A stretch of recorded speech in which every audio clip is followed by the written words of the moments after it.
На репликата на колегата Иванов ќе се обидам да одговорам. Колега Иванов, јас не очекував вие дека ќе се вклучите во дебатата. Имате политичко искуство и ги знаете состојбите во Велес. Јас само мал дел од крупните проекти кои што беа направени во време на ВМРО ДПМН ги наброја во Велес. Од друга страна сте сосема свесен дека без разлика на поддршката на вице-премиерот и тоа што целокупната власт ја имате под контрола, во Велес за жал во овие 3 години нема ништо направено значајно. Тоа е една работа.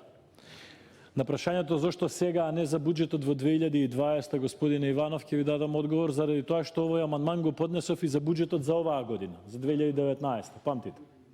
Така, и тогаш не беше прифатен и сега нема да биде прифатен заради тоа што е од Илија Димовски.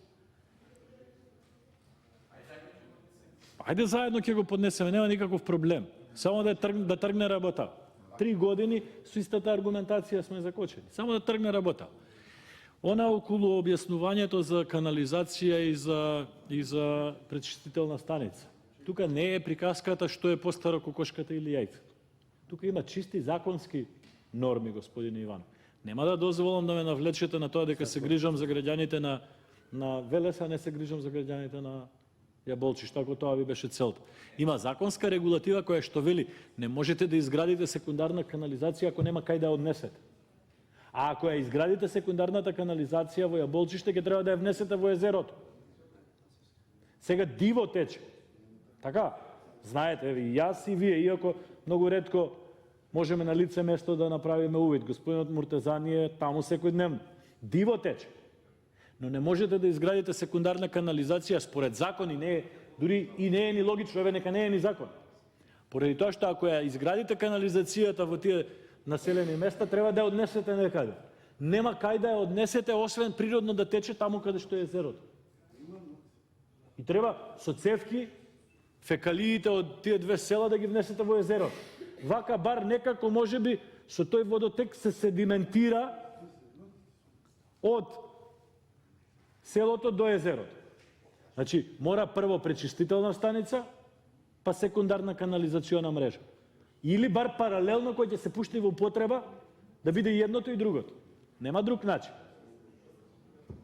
Нема друг начин. Затоа, јас разбирам ова што зборувате вие околу можноста сега да се исплати проект, да се направи и така натака. Ако има готов проект, велите дека има готов проект.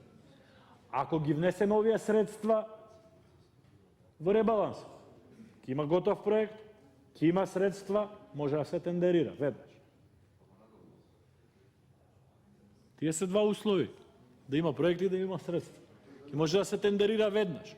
Тоа нема да се заврши во ноември, во декември да почне изградбата, но веќе почел текот на работите. Затоа не држи образложението дека за 2020 би било попаметно и сега може по овие начини ви објаснив зошто мора да се изгради пречистителната станица прво, пред да се пушти во употреба секундарна канализациона мрежа. Ви објаснив зошто теоретски дека е возможно со добра влада која што може да се ангажира и да работи, може и сега да се искористат овие средства, ако е веќе готов проект како што вие велите. Јас ја немам таа информација, но ја користам. И затоа апелирам до вас сега да го поддржите амандманот за да тргне работата. Значи, јас ве гледам и вас и господинот Муртезани како пристојни пратеници во собранието, како коректни колеги. Да ви дадам еден совет. Јас сум долго време во собранието. Првите година, 2-3, и јас им верував на министрите кога ме чукаа по рамо и ми велеа, знаете, ќе биде направено за Велес, ќе биде направено за Велес, ќе биде направено за Велес. Господине Иванов, господине Муртезани, како сограѓани, како пријатели, да ви дадам совет. Не верувајте додека конкретно не видите. Вие двајцата на крај најмногу ќе треба да излезете пред нашите сограѓани во Велес и да им објасните зошто не е направено ова, не е направено ова, не е направено ова. Никој друг.